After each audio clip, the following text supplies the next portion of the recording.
Speaking of this day, this Thursday, this day in history, June 16th, 2015, Donald Trump rode down the golden escalator to announce his bid for the presidency.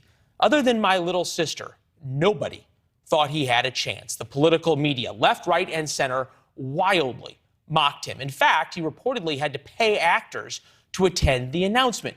Standing in the crowd wearing a T-shirt and holding a sign got you $50. And $50 back then was worth a lot more than it is today. As we discussed in our editorial meeting today with the show team, like him or hate him, the world will never be the same. And what makes June 16, 2015 so different is that we, the media, and perhaps most folks watching, had no idea the world would be different. Pearl Harbor, JFK assassination, 9/11, each of those events happened, and you could know at that moment that life would be defined as before and after that event. Not so with Trump's escalator ride. Colby Hall here, founding editor of Mediaite, America's premier website for news about the news. What did we miss all along? Well, I don't know. I think you set it up really well there. I mean, rarely do you see, all of your examples, Pearl Harbor, 9/11, those are historic, dates. I can't think of a more iconic, politically historical moment than that. There was definitely a before and after. And I think what we missed is the power of Trump's understanding of his audience. Trump is really known to the masses through Apprentice and Celebrity Apprentice. And that over-the-top, showy moment coming down the escalator was straight from a scene from The Apprentice. It was in a retail mall in Trump Tower, and he paid mostly non-English speaking tourists and immigrants to hold those signs. In a weird way, it was like a perfect encapsulation of what was going on with America at that moment. But everyone dismissed it as a joke, as an absurd show, and everybody was wrong because he knew.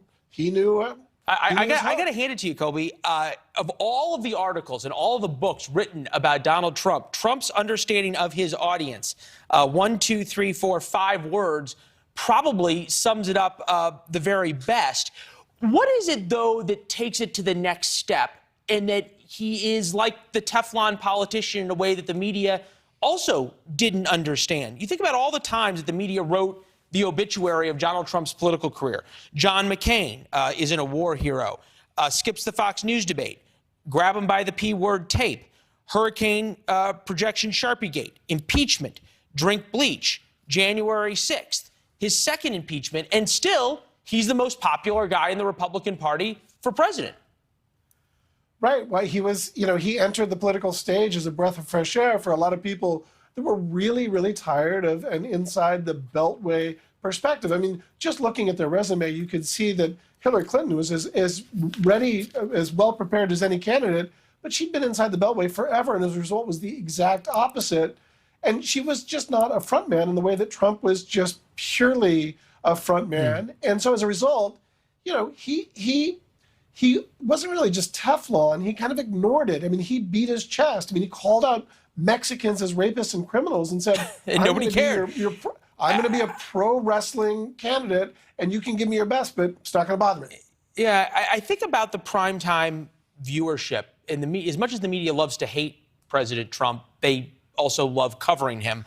CNN down more than 750,000 viewers post-Trump. MSNBC also down 750,000 viewers. Fox News down a little less than that.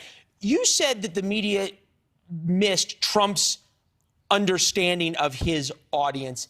Does the media, in particular, sort of the left-leaning traditional media sources, still not understand his audience?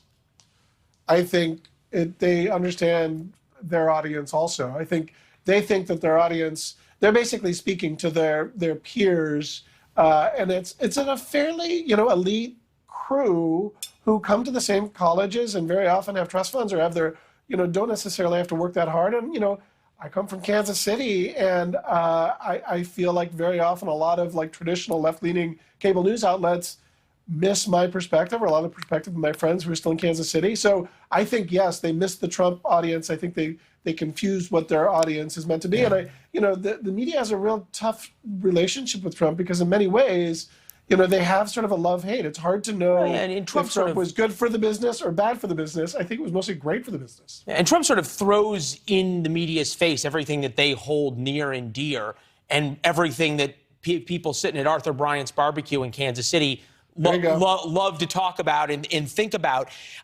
The media also is really changed by Donald Trump, right? This was a Pew poll that caught our attention. Of reporters, 12,000 journalists, not opinion hosts.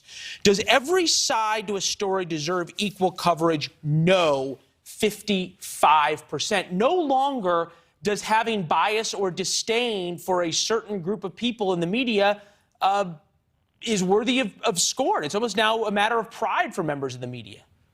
I mean, I think it's really hard to define what's, I do think horse race journalism, where you basically feel obligated to say both sides, isn't always the right approach. It's sometimes the right approach. Sometimes it's the role of the journalist to try to make a call and say, I believe this to be true. Not with politics, obviously, but like with a proper portrayal of what's actually happened, the first draft of history. But I do think that, when we can't agree on a certain set of facts, everything is subjective.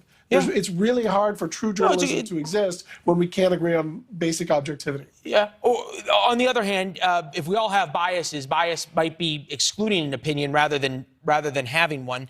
As an old boss told me, hey, Colby, it's good to see you. Thank you.